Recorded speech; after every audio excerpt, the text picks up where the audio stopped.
travail. C'était des femmes formidables, très fortes, qui sont livrées à elles-mêmes. Et si le dernier secret de Biouna n'était pas sa disparition, mais la manière dont elle a été tenue pour la toute dernière fois, pourquoi son mari a-t-il murmuré d'une voix brisée « Elle est morte dans mes bras », alors que personne ne savait même qu'ils étaient encore ensemble. Ils étaient ensemble.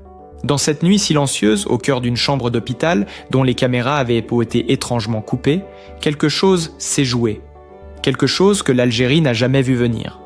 Voici l'histoire que son mari a finalement accepté de raconter. Une histoire de vérité étouffée, de solitude, et d'un adieu que personne n'a pu entendre. Elle est morte dans mes bras. La triste fin de Biouna, racontée par son mari. Mais comment une femme née dans l'ombre des ruelles de Bellecour a-t-elle pu devenir en quelques années l'un des visages les plus flamboyants d'Algérie? Avant les silences, avant les secrets, il y avait une étoile qui brûlait trop fort.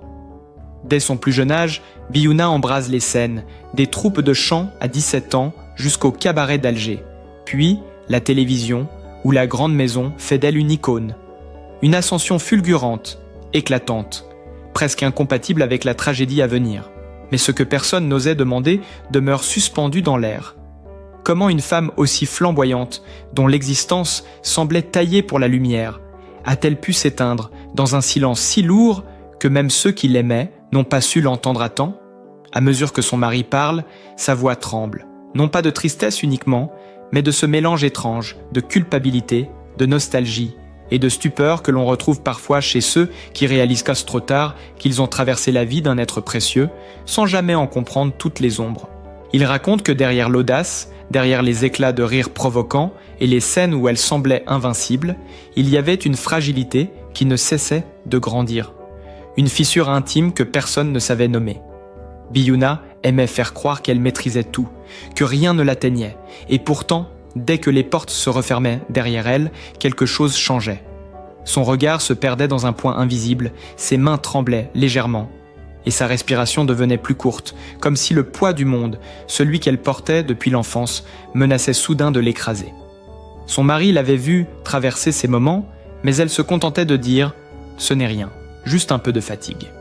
Et lui, comme beaucoup d'hommes de sa génération, respectait ce silence sans comprendre ce qu'il cachait vraiment. À mesure que les années avançaient, la pression autour d'elle devenait plus lourde. La célébrité, cette armure brillante qu'il avait portée, se retournait parfois contre elle. Biouna donnait tout à son public, à son art, mais presque rien à elle-même. C'est une vérité que son mari ne réalise qu'aujourd'hui. Elle portait en elle une solitude ancienne, enracinée bien plus profondément qu'on ne l'imaginait. Elle avait grandi dans un monde où les femmes fortes n'avaient pas le droit d'avouer leur peur, où le doute était un luxe réservé aux plus privilégiés. Alors elle continuait d'avancer, toujours droite, toujours fière, comme si le moindre aveu de faiblesse risquait de saper tout ce qu'elle avait construit. Et puis, il y eut les premières crises, discrètes, imprévisibles, presque honteuses pour celle qui avait bâti sa légende sur la liberté et l'insolence. Des nuits où elle peinait à respirer, où elle restait assise au bord du lit jusqu'à l'aube sans dire un mot. Des journées où elle s'enfermait dans la salle de bain, laissant l'eau couler pour masquer les sanglots qu'elle ne voulait pas qu'il entende. Son mari raconte qu'il frappait doucement à la porte, demandait si elle allait bien. Elle répondait « Laisse-moi juste un instant ». Mais cet instant durait des heures. Il ne comprenait pas encore qu'elle luttait contre une douleur profonde, peut-être physique, peut-être émotionnelle, peut-être les deux. Ce qui l'a toujours bouleversée, dit-il, c'est la façon dont elle reprenait le masque au moindre bruit extérieur. Si le téléphone sonnait, si un voisin passait, si une répétition devait commencer, elle redevenait immédiatement cette femme que tout le monde admirait.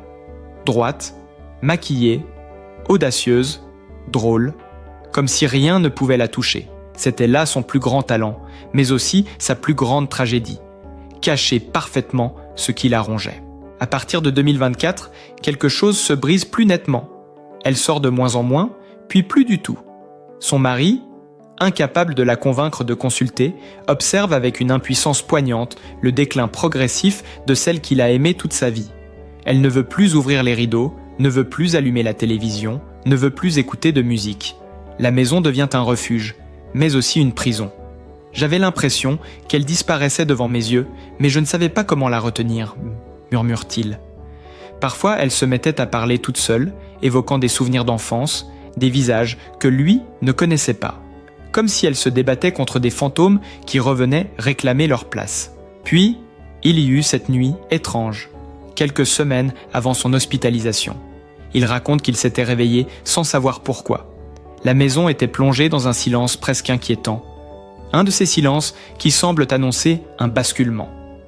Il l'a trouvée debout dans le salon, immobile, les yeux fixés sur un cadre posé à l'envers. Il ne savait même pas quelle photo se trouvait à l'intérieur. Quand il lui a demandé ce qu'elle faisait là, elle a simplement répondu « Je crois que je suis fatiguée d'être forte ». Ce furent les mots les plus honnêtes qu'elle lui ait jamais dits. Les jours qui ont suivi furent d'une lenteur douloureuse. Elle mangeait peu, dormait à peine, refusait toute visite. Son mari, désemparé, a fini par appeler un médecin de confiance qui lui a conseillé de l'emmener à l'hôpital. Elle n'a pas protesté, ce qui, selon lui, était le signe le plus alarmant. Biouna n'acceptait jamais qu'on décide pour elle. Dans le taxi qui les conduisait à Beni Messous, elle est restée le regard perdu, sans dire un mot, ses mains serrées l'une contre l'autre. À l'hôpital, tout s'est accéléré. Les médecins ont parlé de fatigue extrême, de complications, de soins à apporter immédiatement. Il a été installé dans une chambre isolée. Ce soir-là, son mari se souvient avoir senti une peur qu'il n'avait jamais éprouvée auparavant. Ce n'était pas seulement la peur de la perdre, mais celle de ne pas avoir su la protéger quand elle avait encore la force de se battre. « Si seulement j'avais insisté plus tôt », dit-il en regardant par la fenêtre de sa maison vide. Et puis vint ce moment que personne n'oubliera jamais. Une fin simple, presque douce, mais chargée d'une intensité qui le hantera jusqu'au dernier souffle. Il était assis à côté d'elle, tenant sa main, essayant de lui parler, même si elle ne répondait plus vraiment. Il lui racontait leurs premiers souvenirs, les nuits à Alger où il riait pour rien, les scènes où elle brillait plus fort que tous les projecteurs réunis. Il avait posé sa tête contre la sienne, comme pour lui offrir un dernier refuge. Elle a ouvert les yeux une dernière fois à peine, juste assez pour le regarder. Et dans un souffle fragile, presque imperceptible, elle a murmuré quelque chose qu'il n'a pas tout de suite compris. Ce n'est qu'en la serrant contre lui, en sentant son corps s'affaisser lentement, qu'il a saisi le sens de ses mots. C'est là, dans cette chambre silencieuse, entre un passé flamboyant et un avenir qu'elle n'aura jamais vu, qu'il murmurera finalement la phrase que toute l'Algérie découvrira plus tard, la phrase qui continue de résonner comme un cri étouffé « Elle est morte dans mes bras ». Mais ce que son mari n'avait encore jamais avoué, ni à la presse, ni même à ses amis les plus proches, commence vraiment là, après ces quelques mots arrachés à son chagrin.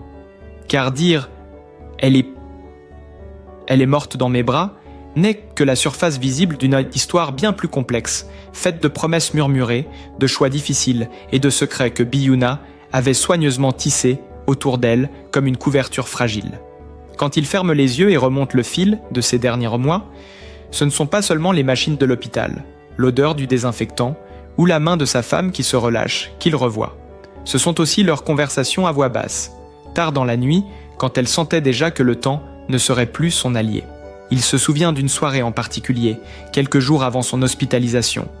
La lumière était douce, la télévision éteinte, et le silence de la maison n'était troublé que par le bruit lointain de la ville qui s'endormait. Elle lui avait demandé de s'asseoir près d'elle, sur ce canapé, où ils avaient passé tant de nuits à rire, à se disputer parfois, à rêver aussi. Ce soir-là, il sentit tout de suite que quelque chose était différent. Elle n'avait pas ce ton nerveux ou ironique dont elle se servait d'ordinaire pour tenir le monde à distance. Sa voix était plus lente, plus grave, presque fragile.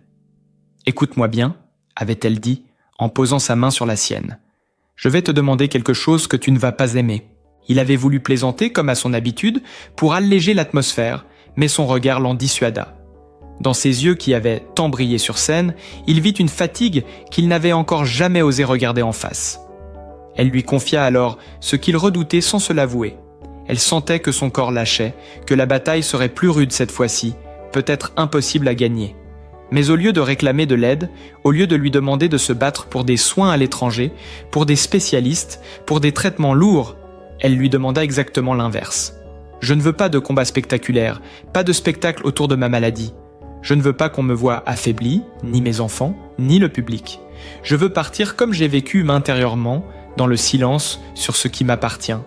Promets-le-moi. » Ces mots le transpercent encore aujourd'hui. Elle lui demandait de renoncer à la tentation de sauver, de faire du bruit, de mobiliser, elle qui avait été si souvent au cœur des polémiques et des débats. Elle lui demandait de respecter le choix d'une femme qui avait passé sa vie à exposer ses idées, mais jamais ses blessures. Il se souvient avoir protesté, avoir insisté pour qu'elle tente au moins un traitement plus intensif, qu'elle accepte une hospitalisation plus tôt. Elle avait souri tristement, ce sourire qu'il connaissait si bien, celui qui mélangeait tendresse et obstination. « Tu sais très bien que j'ai toujours décidé de ma manière d'entrer en scène. Laisse-moi décider de ma manière de sortir. » C'est cette phrase qui l'obsède à présent. Elle ne voulait pas d'une fin héroïque, entourée de caméras, de visites officielles, de déclarations publiques. Elle ne voulait pas que l'on scrute son visage creusé, que l'on commente la moindre photo, que l'on cherche à lire dans ses yeux la peur ou le regret. Elle, la femme flamboyante, avait choisi une dernière scène à huis clos, presque murmurée. Et plus que tout, elle tenait à une chose: protéger jusqu'au bout ce qui avait toujours été son territoire secret, sa famille, ses enfants, ceux que le public ne connaîtrait jamais. Ce soir-là, après un long silence, elle avait ajouté, comme si cela lui coûtait: « Si je perds cette bataille, je ne veux pas que tu les appelles. » Il avait sursauté, persuadé d'avoir mal entendu. Comment une mère pouvait-elle demander cela? Comment pouvait-elle souhaiter que ses enfants ne soient pas prévenus, qu'ils n'accourent pas à son chevet, qu'ils ne soient pas là pour lui dire au revoir? Elle avait serré sa main un peu plus fort, comme pour l'empêcher de protester. « Ce n'est pas parce que je ne les aime pas, » avait-elle soufflé. « C'est justement parce que je les aime. Nous avons passé un accord, tu le sais. Ils ont choisi l'ombre. Ils ont choisi une vie loin de tout ce que j'ai déclenché. Si tu les fais venir, tu brises ce pacte. Tu les exposes à nouveau. Et je ne veux pas que ma mort soit une nouvelle raison pour qu'on les cherche, qu'on les juge, qu'on les utilise contre moi. » Pour la première fois, il prit réellement la mesure de ce pacte silencieux qui les liait, elle et ses enfants, invisibles. Pendant des années, il avait accepté sans trop poser de questions. Il savait que les relations étaient complexes, que des blessures anciennes existaient, que certains choix avaient été douloureux de part et d'autre. Mais il n'avait jamais imaginé que jusqu'à la fin, elle défendrait cette frontière avec une telle détermination, quitte à renoncer à la présence de ceux qui partageaient son sang. Biyuna ne voulait pas d'une scène familiale autour de son lit, ni d'un adieu collectif qu'on aurait pu transformer en spectacle. Elle voulait, au contraire, que sa disparition n'ouvre aucune porte sur leur intimité. Alors, lorsqu'il répète aujourd'hui « Elle est morte dans mes bras », ce n'est pas seulement pour dire que physiquement, il l'a tenue au moment où elle est partie. C'est aussi pour dire qu'il a tenu tant bien que mal la promesse qu'il lui avait faite. Dans cette chambre d'hôpital, il était le seul témoin de ses derniers instants, le seul dépositaire d'une vérité que beaucoup ne comprendront jamais. Elle a choisi de se séparer du monde entier une dernière fois pour protéger ceux qui ne lui ressemblent pas, ceux qui ont refusé la lumière qui l'avait faite reine. Mais il y a plus. Quelques jours avant sa mort, alors qu'elle oscillait déjà entre la lucidité et une sorte de brouillard douloureux, elle lui avait demandé de s'approcher très près. Sa voix était faible, mais son regard, lui, était étonnamment clair. « Tu vas entendre des choses sur moi, sur eux, sur nous, » avait-elle murmuré. « On dira que j'ai abandonné, que j'étais seule, que personne ne m'aimait. On dira peut-être que mes enfants m'ont tourné le dos. Tu sais que ce n'est pas aussi simple. Ne laisse personne écrire notre histoire à notre place. S'ils choisissent de ne rien dire, respecte-les. S'ils disparaissent, laisse-les disparaître. Le silence, c'est aussi une manière de se protéger. » Avec le recul, il comprend que ce fut là sa véritable dernière déclaration, plus encore que ses gestes ou ses silences.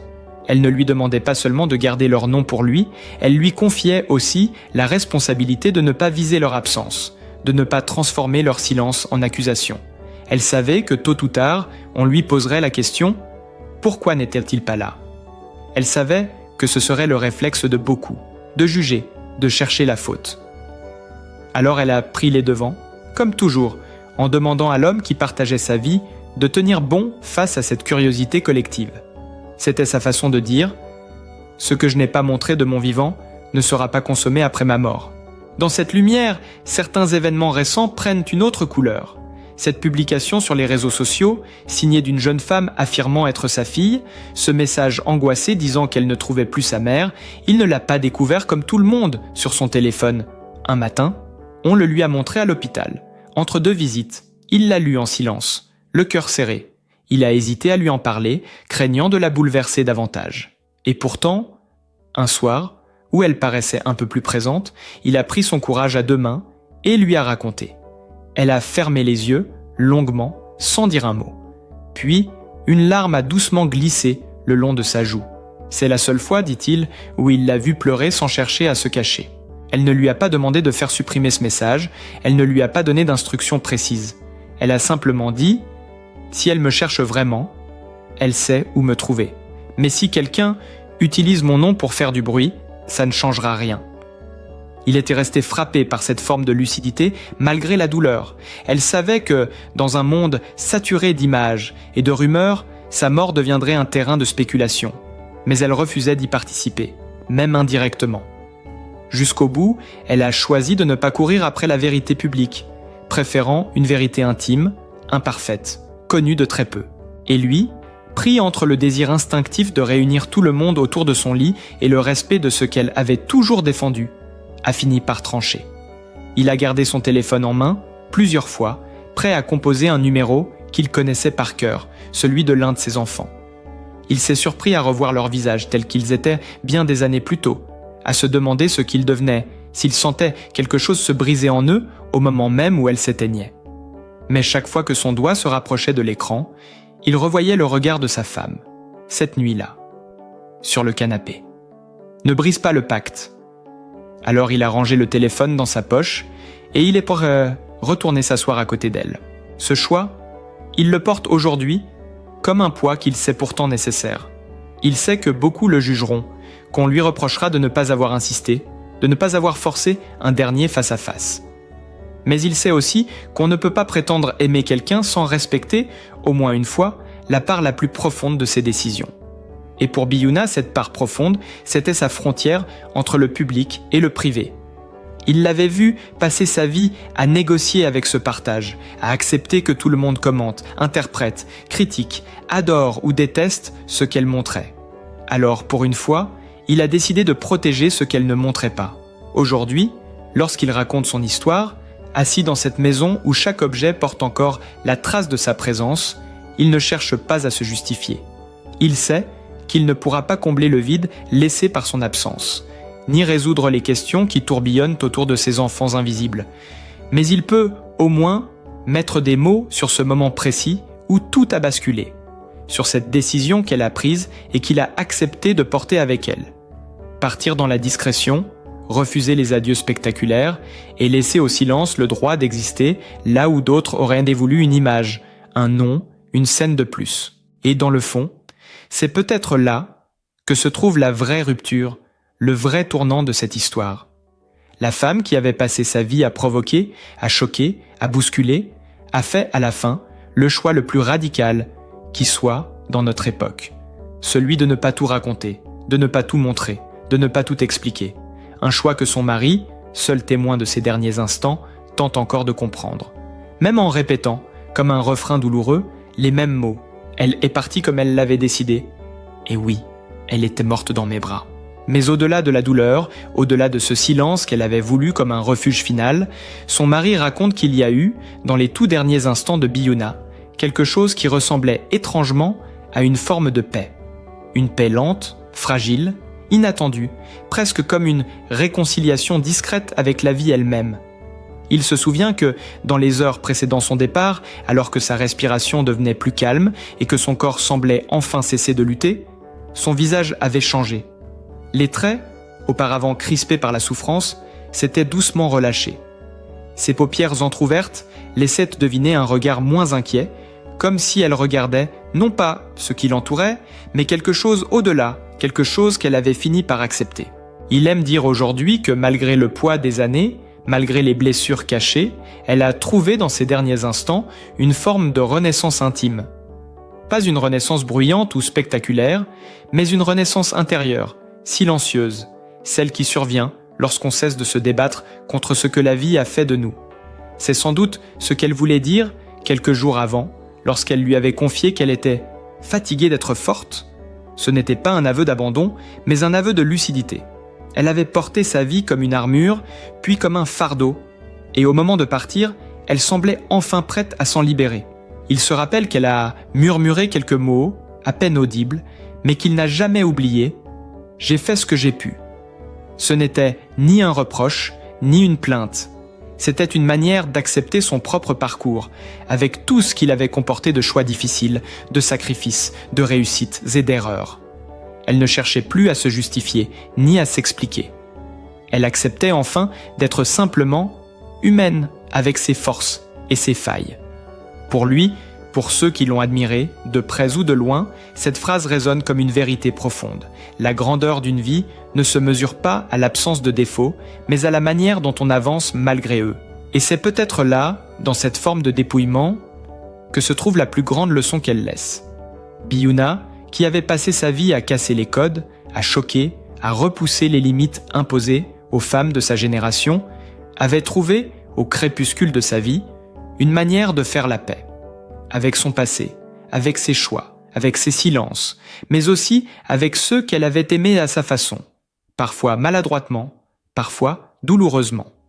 Son mari dit qu'il n'a jamais vu autant de douceur dans son regard que dans ces derniers instants, comme si elle lui disait sans mots qu'elle ne regrettait pas tout, même si tout n'avait pas été simple. Il ne sait pas si elle a pensé à ses enfants, à leur absence, à leur choix de rester dans l'ombre, mais il aime croire qu'elle les a portés avec elle, non pas comme une blessure, mais comme un lien invisible, apaisé. Il aime croire que dans ce souffle final, il y avait une forme de pardon silencieux, quelque chose qui ressemblait à un adieu serein.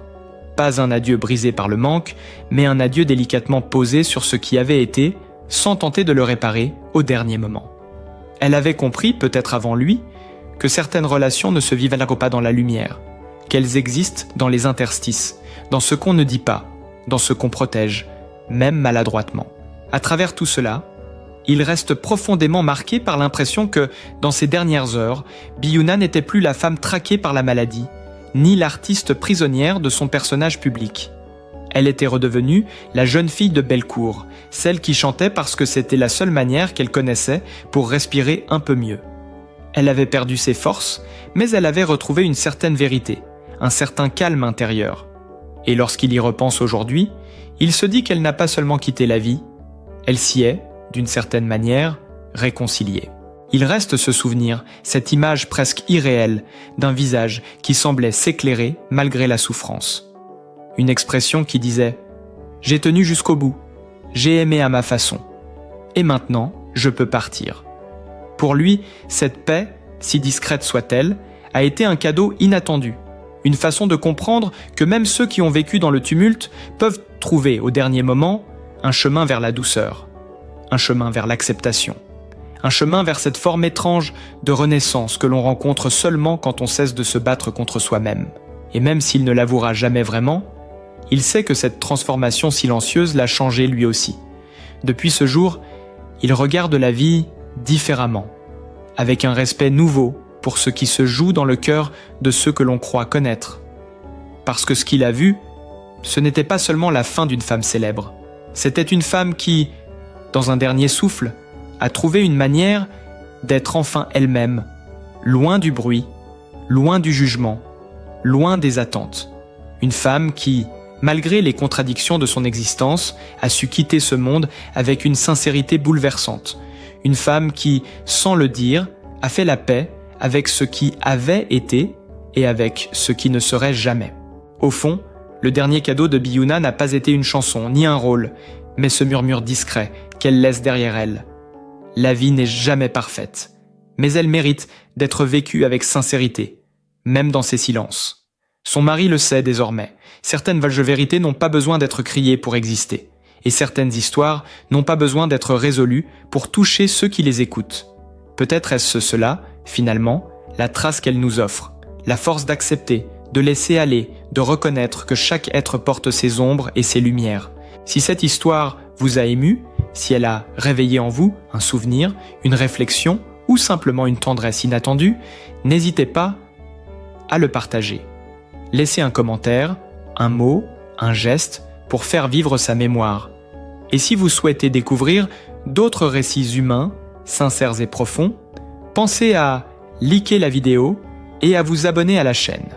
Merci d'avoir été présent pour accompagner ce dernier adieu.